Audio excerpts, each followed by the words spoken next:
Olá, meus amigos e irmãos, hoje eu venho trazer aqui um tema que talvez seja o mais importante deste canal. Como lidar diante das percas. Estou gravando esse vídeo porque é o fim de um ciclo. Não foi fácil para mim. Muitas lutas, mas até que o Senhor me ajudou. Momentos que eu pensei que ia faltar coisas na minha casa. Momentos que eu pensei que a luta não ia acabar. Mas até que me ajudou o Senhor. Em meados de 2014, eu e minha esposa iríamos realizar o maior sonho de nossas vidas, que era o sonho da casa própria. Nós investimos ali cerca de R$100 mil e mal imaginávamos nós que aquele terreno que se tornaria no futuro a nossa casa não seria entregue. E nós tomamos ali um golpe, literalmente um golpe de R$100 mil. Foi tão devastador que, devido àquele golpe de R$100 mil, nós não conseguimos pagar outras dívidas recorrentes e perdemos um outro terreno já financiado no valor também de aproximadamente R$100 mil.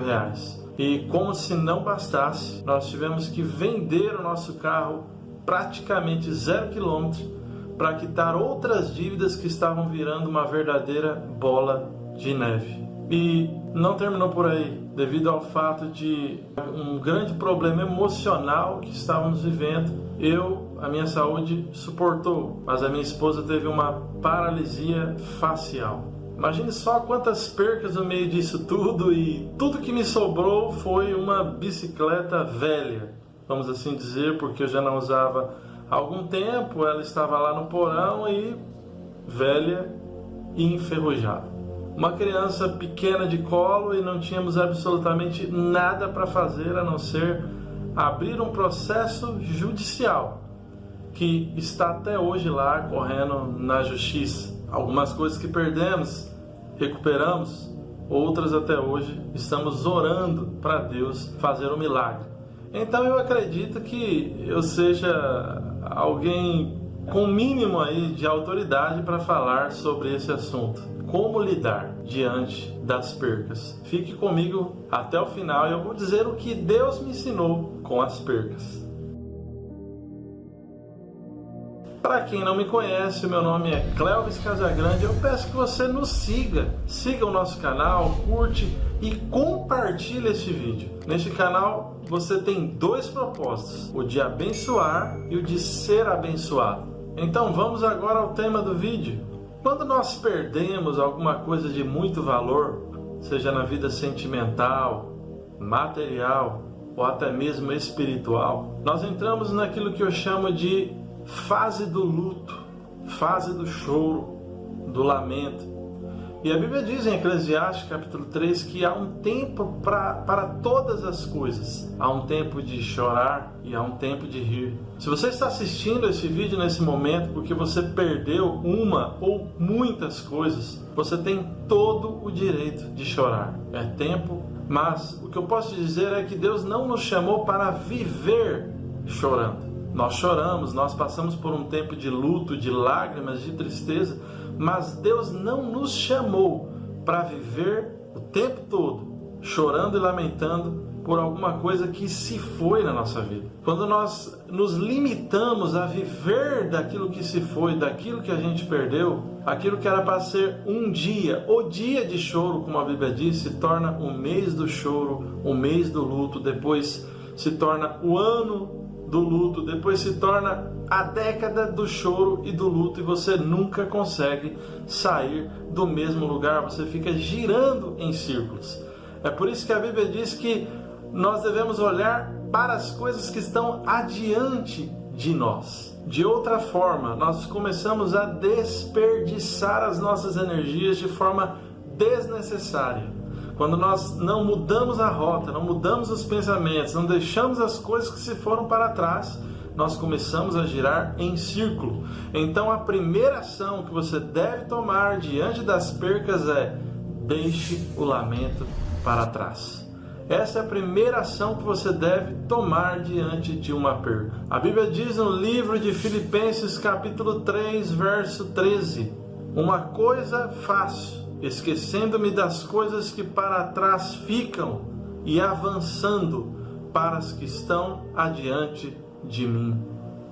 A segunda ação que você deve tomar diante de uma perca é: pare de trazer o dia de ontem para o dia de hoje.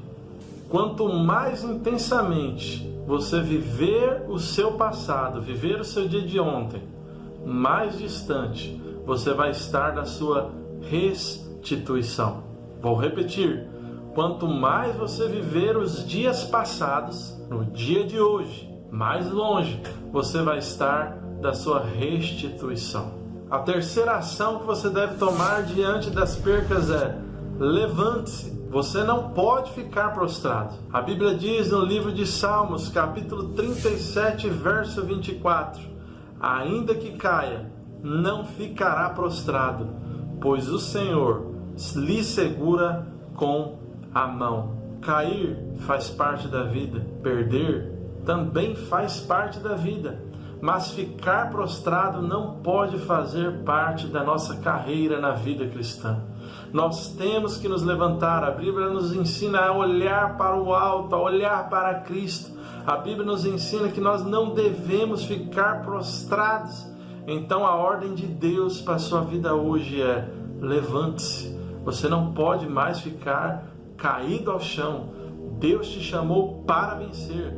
Deus te chamou para olhar para a cruz. Deus não te chamou apenas para olhar para os problemas, porque os problemas é uma grande névoa que tira a nossa fé, que mata a nossa fé e que inclusive pode enfraquecer a nossa fé de tal forma que nós podemos nos afastar de Cristo. A quarta ação diante de uma perda que nós devemos ter é lembrar-nos que tudo nesta terra é passageiro. Você pode talvez perder coisas que você lamenta por muito tempo. Você pode perder o que for aqui na terra, mas a única coisa que você não pode perder jamais é a sua salvação. Tudo nessa terra vai ficar, e quando você partir daqui, quando o teu tempo terminar nessa terra, a única coisa que você vai levar daqui é a sua salvação ou a sua perdição. Jamais aceite perder a sua salvação. Pode ter a certeza disso, que tudo que talvez você perdeu aqui, você terá infinitamente melhor lá no céu. A quinta ação que você deve tomar diante das suas percas é ter esperança. Não há nada que Deus não seja poderoso para restituir. Não há nada que Deus não tenha poder para virar esse jogo, para transformar essa situação de derrota em honra. Por isso você deve trabalhar a sua mente para que a esperança venha tomar conta de você, para que a esperança venha reinar na sua vida.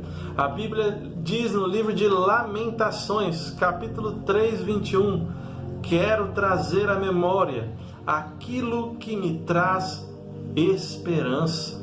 Meu amigo, você também deve, e esta é a próxima ação diante da sua perca, você deve ter fé.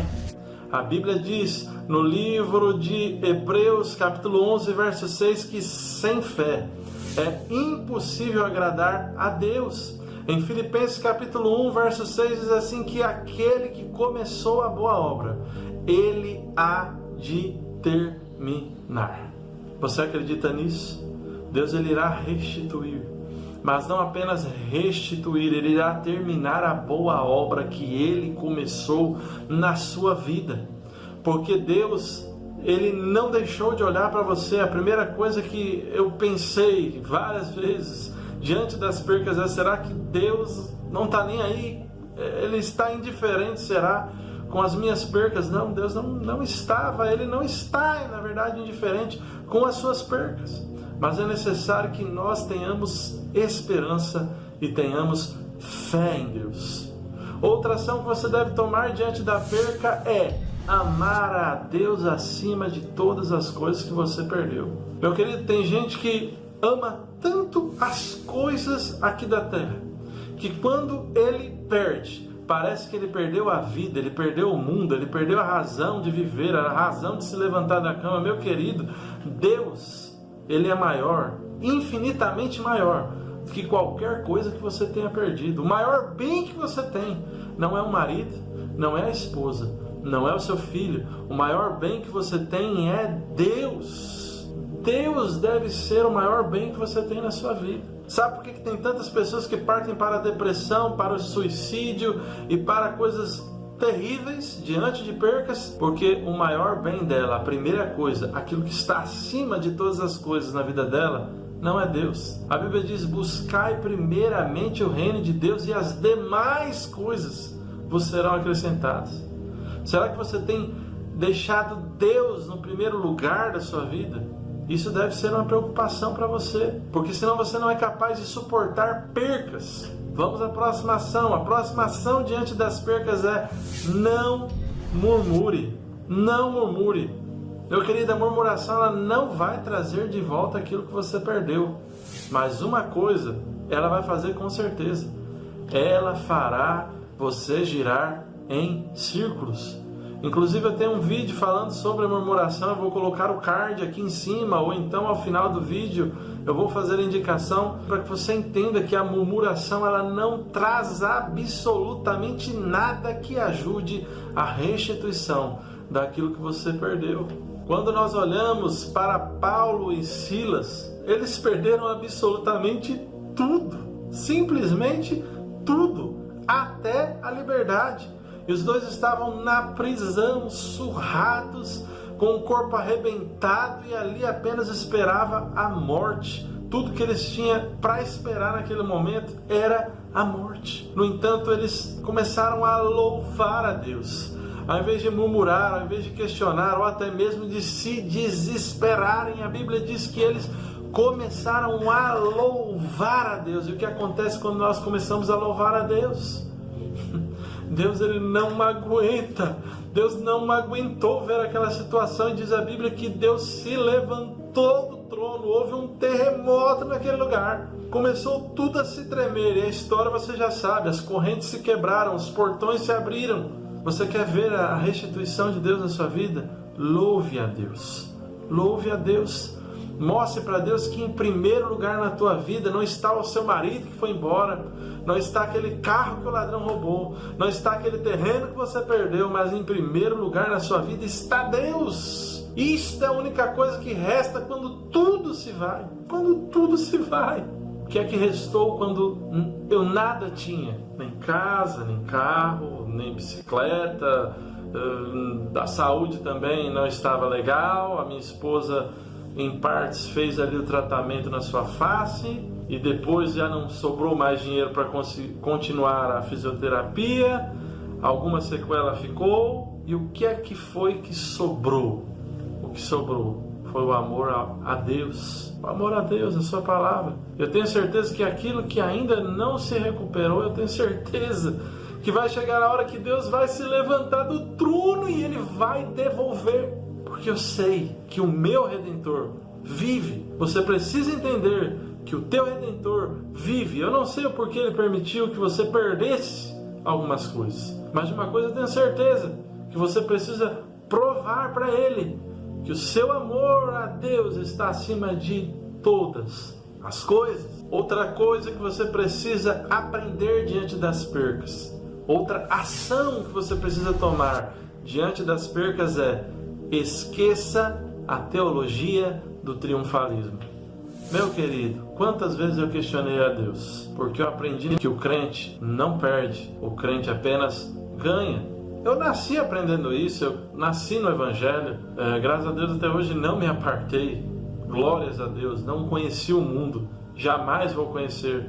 Mas uma coisa que infelizmente eu aprendi errado há muito tempo atrás, há décadas atrás, de uma forma inconsciente, às vezes não de uma forma declarada nos púlpitos, mas eu aprendi que o crente ele nasceu para ganhar, e Na verdade, isso não é uma verdade como um todo. O crente, ele também perde. Quando a gente começa a perder, a gente não entende, porque os louvores dizem o contrário, as palavras, as pregações é o oposto. Nós aprendemos a teologia do triunfalismo, que nós nascemos para ganhar, que o diabo não vai tocar aquilo que nós temos e que basta, quem sabe, talvez sermos dizimistas e o devorador jamais vai passar. E quando de repente você perde alguma coisa, e aí o que resta é que quando nós estamos na teologia do triunfalismo, nós começamos a questionar a Deus. A nossa ira vai contra Deus, porque me ensinaram de que bastava eu viver uma vida correta, de eu viver uma vida sem pecado, de eu não adulterar, de eu viver uma vida corretíssima, ou no mínimo ali o melhor que eu pudesse fazer, que eu fosse o mais santo possível, tudo que pudesse estar ao meu alcance, e então Deus estaria do meu lado e eu jamais teria derrotas. E isso é uma mentira terrível. Então se desapega disso, meu querido, porque Deus jamais falou em sua Bíblia que nós não iríamos perder. Quando nós olhamos para a Bíblia, nós vemos vários servos de Deus perderem. Nós vemos Jó perdendo 10 filhos em um dia só. Perdeu todas as suas riquezas, tudo que ele tinha, e por muito tempo chorou até que Deus restituísse. Quando nós olhamos para a Bíblia, nós vemos muitas percas. Paulo perdeu muita coisa. Ele só não perdeu uma coisa: ele não perdeu a Cristo. Veja só o que diz a Bíblia no livro de Filipenses 4:12. Olha o que Paulo diz: sei o que é passar necessidade, sei o que é ter fartura. Aprendi o segredo de viver contente em toda e qualquer situação, seja bem alimentado, seja com fome, tendo muito ou passando necessidade. Tudo posso naquele que me fortalece. Oh, meu irmão, minha irmã, você tudo pode naquele que te fortalece, em nome de Jesus. Compartilhe esse vídeo, compartilhe, comente, curte, ajude esse canal a crescer. Pela misericórdia do Senhor, em um mês nós ganhamos 20 mil inscritos. Então continue aí nos ajudando para chegar a 50 mil inscritos. Quão poucos são os canais que pregam a palavra de Deus. Então nos ajude a crescer em nome de Jesus. Um abraço a todos e até a próxima.